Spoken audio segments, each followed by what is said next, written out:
Welcome back to a review of the Inmo Go glasses. I wanted to do a re-review on these and kind of give you my thoughts after using them for about 3-4 months now. I've been using them as much as I can, except for like job interviews and whatnot, but I thought I'd give my insight on a re-review of these glasses. So as you guys can see here when I pop these boys out, that I did get prescription inserts for these glasses. You can tell from the looks of them that it is 3D printed and whatnot. It's a 3D printer or 3D printed adapter. I did not 3D print it. I found a seller on AliExpress that was able to make my lenses and these adapters for like $20. Where the official ones were $25 from AliExpress, and they didn't come with the prescription inserts. So thought I saved myself some money, but there is a downside with these. The person that I bought these from, there's naturally a little curve on the lens that, when you're looking through, there's kind of a curve there. They got this one reverse, so I have to have the curve towards my eye rather away from my eye, so it causes a little distortion on the edge of my field of vision, but nothing too crazy. Anyways, I wanted to give my insight on this. So far these have been really good. Only a few bugs that's kind of stayed since the initial review and has been present still. So one of the bugs is the app is still needing to be open in the background for this to even say it's connected. And I know it's still connected because I'll be listening to music on these bad boys and they're still not, they won't display anything, but they'll play the music and it'll just say please pair the app, even though I had the app open. After a while of it being in the background, either my phone or the app shuts itself off, even though I put the battery optimization to unrestricted, allowed everything to kind of keep running in the background. These will kind of just disconnect from the app. So then another thing I've kind of found that these are a little annoying about is they finally added more notification support, but it works with a lot of apps now, except Snapchat. It still does not recognize Snapchat messages, and I think it's because it's no little preview of the message on the notification. Just usually says this sent a message or this person's typing. I still would like to see that be displayed to me, so at least I know who I'm receiving a message from, but they have not. You can select it in their app notification thing, but it doesn't do anything. So that's another kind of bug that's been stuck around. Yeah, so those are kind of the bugs that have kind of stood out to me and are still persistent that I would love to see them get fixed. Because when you got companies like Brilliant Labs who's putting out frames and it looks like their glasses will work without having the app open, who knows, I'll get my hands on a pair and we'll compare the two. But when you got that going on, just kind of looks bad. And then you got TCL doing their glasses here soon. That's all on device, and granted it's still kind of big and chunky, but either way, when you got something like Frame where it seems like you don't need to have the app open to use some of this stuff, it kind of makes these look a little bad. But I digress. So some things I'd like to see be added to these. I would like the AI chat thing to be done through the Bluetooth communication through the phone and not have to have the app open. I think, it'd be really nice to just be like, hey, something, and then it like pops up like, hey, what's up? And then I can continue to like ask it a question and it uses ChatGPT or something to kind of search whatever question I'm asking. These do not do that. To the best of my knowledge, for my use case, I haven't been able to find a way to do it. So that is kind of the one thing I'd like to see. I'd also like to see maybe a way to customize the UI. I'm not going to really be able to show you guys the UI in the video, because it's going to be really hard to kind of get that recorded for you all, but I would like to see a way to edit the UI, maybe choose what you want to have on screen, maybe have it a way where you can put your own little picture there, that'd be like your own AI assistant avatar kind of thing, because I believe it was TCL in their promotional videos, they kind of make you can choose a little avatar for your AI. It just adds a little bit of personality, and I think for these to be competitive, they kind of have to mimic some of those features that other of their competitors are putting out. And I think this can do it with the software update. The software updates, they're very far from between. I've only really got 3, 2 from when I first got them.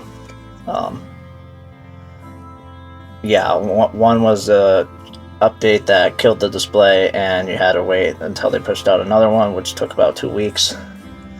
And then there was that update, and then I got a third one about a month and a half ago about expanding the notification stuff, and then it said some other stuff that I don't use, or it's kind of not really explained on its use case.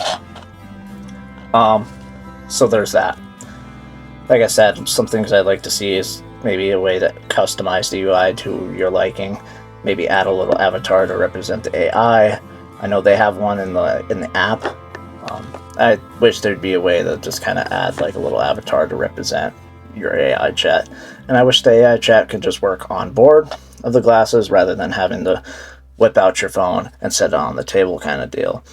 Kind of defeats the whole purpose of these and kind of the whole feature, like their big highlighted things that they promote on their website and whatnot. As in terms of durability, these have been pretty darn well. I'm in an area of the country where, weather fluctuates from either snow happening or rain and whatnot during the winter season. So it could be from extremely cold to extremely hot or wet and humid. And these have done fine. I've worn these when it's been raining. I've worn these when they've been snowing. I've worn them on really cold days, really hot days, and they've worked just fine. In terms of wearing them at work and using them, yeah, they work well. I mean, I'm currently working a fast food gig right now, and these do wonders with dealing with kind of the hot steam of the food. Doesn't really bother the glasses. When I'm washing dishes and water splashes onto the lens, I've seen no issues with that.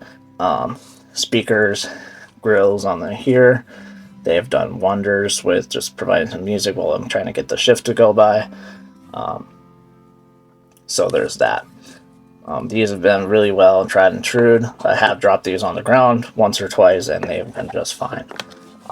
Not saying they're like 100% like you can throw in this pile of sand and maybe a pool of water. No.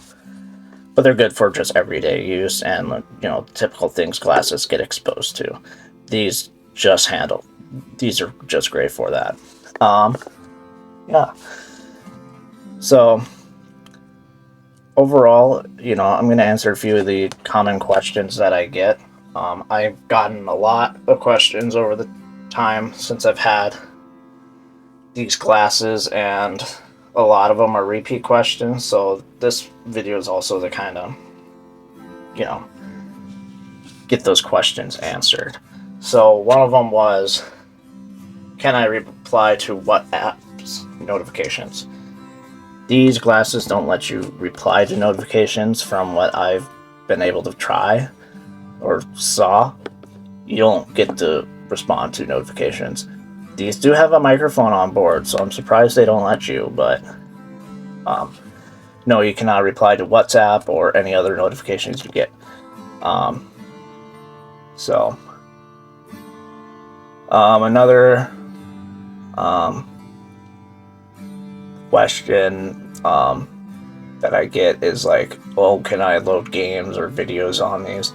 No, these are like a very, very basic form of a smartwatch. Does not like have Google Play or nothing like that. It's what they say it does on the website. That's all it does. So it's very basic and simple on what it can do. Battery life's been really good. One charge gets me through about a week. When I'm working the fast food gig and I have music playing throughout the shift, which averages between 5 to 8 hours. Battery does last about 3 days then, but then on just everyday wearage of just getting the notifications, not listening to music on these, I can get about a week and a half maybe, but mostly a week. So there's that. The display does turn off to enter a standby mode for those that are wondering, so you're not always seeing a display. It only pops up and turns on when you get a notification or when you use one of the two buttons to kind of wake it up. You can't play games on these. I don't know what kind of games they could implement. I don't know what kind of sensors they really have because they don't have a proximity sensor on them, and they only have the touchpad. So like, if there was a game to be implemented, it would be like very basic, like Frogger or hell, maybe Pac-Man. So there's that. Translation, again, you have to have the app open, and then it will prompt you, it will show you the translated stuff, but your phone, I believe, is doing the recording and actual translation. So it's really just set on the table, and then your glasses shows you what you need to see. And my last final common question I get about these is, do they have a camera? No, they do not. This extra space you see on the sides, as you see, there's no camera lens. So these, at least this part for sure, on this lens, holds the display unit, and then this is just for symmetry's sake. So, because the light comes from somewhere, like I know this houses the display part, and whatnot. And then when you look on this side, this is for that adapter for your prescription inserts, like this. Oops. And you just pop them in like that. So yeah, that's kind of my overall kind of re-review on these. I'm gonna summarize this again in case Inmo actually watches any of their reviews or user input. I'd like to see some form of customization with the UI, whether it be uploading your own picture for your AI assistant. I want AI assistant done on the glasses rather than the phone, or at least make it where when I have the app open on my phone and I close my phone, I can at least still use the AI feature, because it seems like other smart glasses manufacturers have figured it out. Let's catch up to them. So then there's that. Snapchat notifications, let's get that fixed, please. Let's see here, replying to notifications would be really nice. Just basically just messaging. I don't know how you can do replies with other messages, but you have microphones. You can do phone calls on these. I don't see why we can't do voice reply to messages, because I don't see the option. And if there is an option, please let me know, but I don't know. So there's that. And then, do I recommend people buy this still today when we have Frames by Brilliant Labs coming out here shortly, TCL's stuff coming, and then kind of the stuff Meta's doing? Really depends on your use case. For me, I'd still say these are a buy if you're just looking for something that offers notification support and some extra features that if you really want to use, you gotta have your phone open. I use these mainly for notifications and then music if I really want to. But if you're looking for something a little slimmer and nicer looking, that's not going to make you look like a dork, you got frames by Brilliant Labs. Those look really thin and sleek. Check out their Discords. They got plenty of pictures on of people wearing them, and they look like normal glasses. Like, it's amazing. I will get my hands on that, and we will do a comparison once I am able to purchase them. As of now, I gotta get money for it. So, yeah. So this has been my re-review of the Inmo Go glasses. If you guys want to check them out, just search up Inmo Go's online. You can get them from the official website. And you will get everything. You'll get the sunglasses attachment, prescription insert, when you buy from their official websites. Otherwise, you can find them a little cheaper on eBay / AliExpress. Really depends what you're comfortable with. You probably could find them on Amazon. I haven't looked. So that's been my re-review. If you've got any more comments, leave them down in the comments, of course. And we'll see you in the next review or kind of video.